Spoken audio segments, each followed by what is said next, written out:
Radhe Radhe friends, जय श्री कृष्णा। कैसे हो आप सभी लोग? उम्मीद करती हूँ कि आप सभी अच्छे होंगे।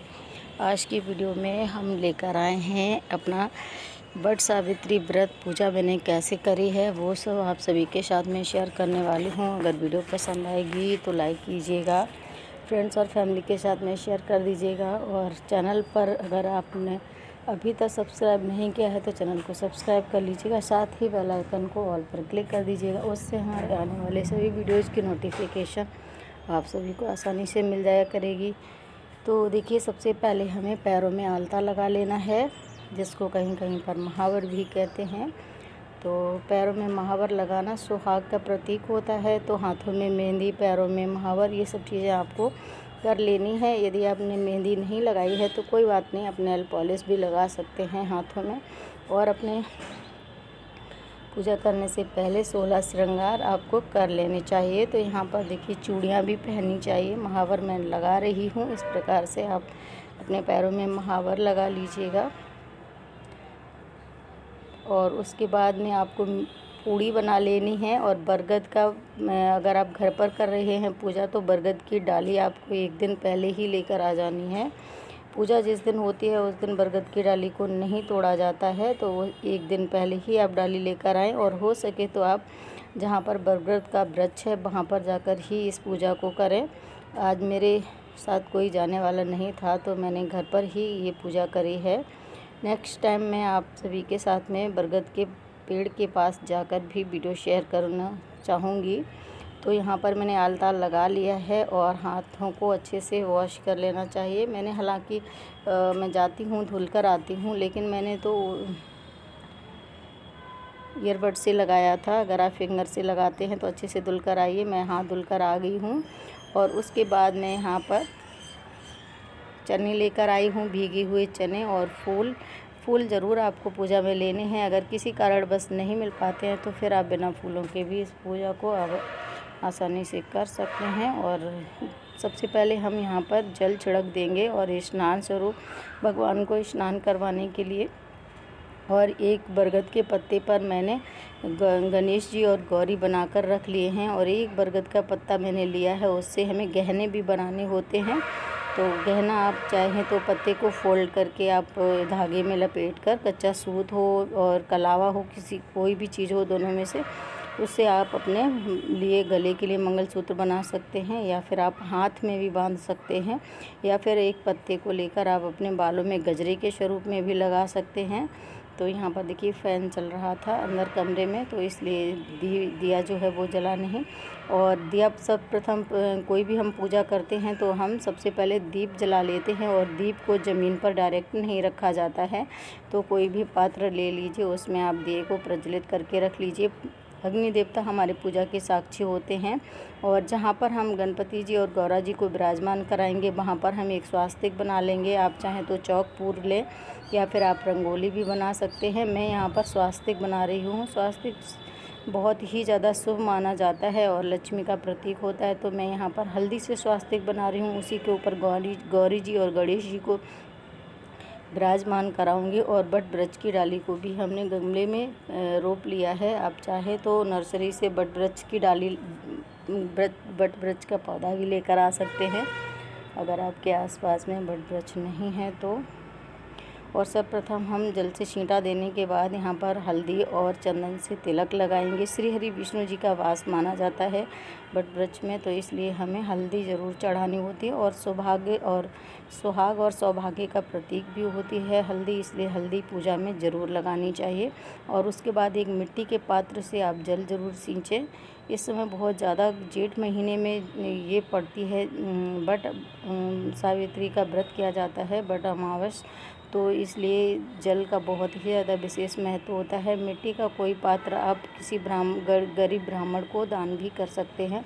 और यहाँ पर मैंने एक और दिया प्रज्वलित कर दिया है, जिसको मैंने यहाँ पर रखा है। और उसके बाद में हम सभी भगवान को अच्छे से पुष्प समर्पित कर देंगे। दिए को भी मैंने पुष्प समर्पित कर दिया है और गौरी गणेश को भी। और मैं इस पूजा में हवन भी कर देती हूँ।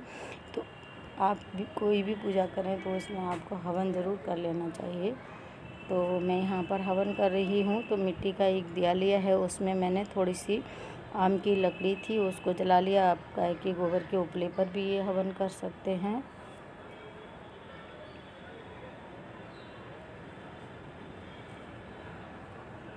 तो अग्नि देवता प्रज्वलित हो गए हैं और कपूर डाल दिया है मैंने थोड़ा सा इसमें, और घी चढ़ा देंगे तो बहुत अच्छे से हमारी आहुति जलने लगती है।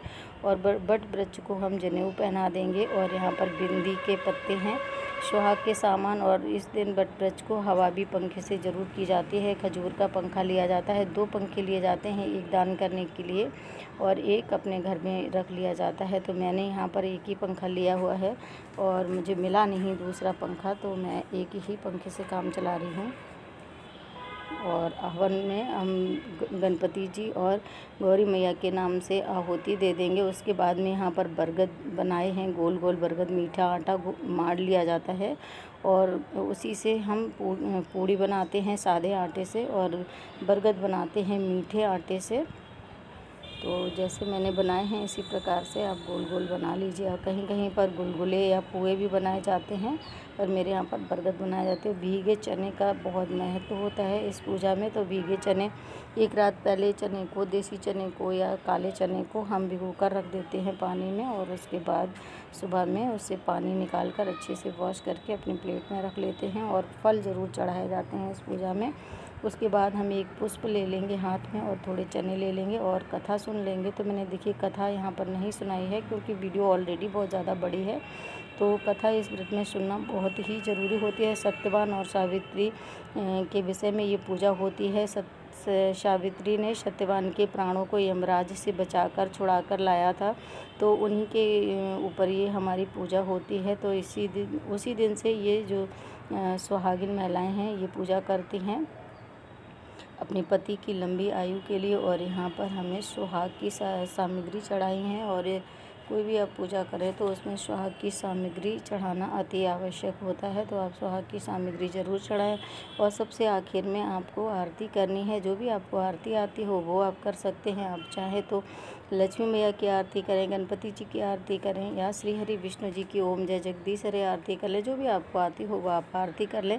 और उसके बाद में यहाँ पर बरगद वृक्ष की परिक्रमा ज़रूर करी जाती है। तो अगर आप बरगद को वृक्ष के पास जाकर पूजा करते हैं तो बरगद के पेड़ को गले ज़रूर मिलना चाहिए। और 7, 11, 21, 51, 108 परिक्रमा करने तक का नियम होता है। तो आप जितनी भी कर सकें। और अगर आपके शारीरिक क्षमता नहीं है तो फिर आप एक परिक्रमा तो धागे से ज़रूर करें, और बाकी के आप चाहे तो बिना धागे के भी कर सकते हैं। और कहते हैं ऐसा। और यहाँ पर देखिए मैं पंखे में भी स्वास्तिक बना दूँगी। स्वास्तिक का चिन्ह बहुत ही शुभ माना जाता है। तो पूजा में जो भी चीज़ें चढ़ाई जाती हैं उन पर हम कुछ न कुछ हल्दी और चावल चढ़ा देते हैं। और ऐसे इस प्रकार से मैंने यहाँ पर स्वास्तिक बना दिया है।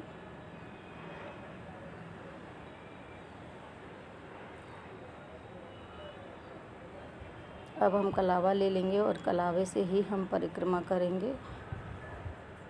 तो थोड़ी सी जगह है इसलिए मैं यहाँ पर 7 परिक्रमा कर रही हूँ। आप 7, 11, 21, 51 जितनी भी आपकी सामर्थ्य हो उस हिसाब से कर सकते हैं।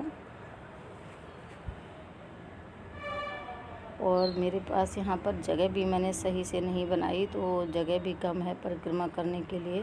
तो मैं 1-2 ही परिक्रमा आपको दिखाऊंगी, बाकी की परिक्रमा मैं बिना दिखाए ही अपनी लगा लूँगी। तो यहाँ पर 3 परिक्रमा हमारी हो चुकी हैं, चौथी मैं लगा रही हूँ और ये हो जाएगी 5वीं। और उसके बाद में हम इस तरीके से धागे को तोड़ लेंगे। आप 5-7 जितनी भी आपकी सामर्थ्य हो उतनी लगा लें।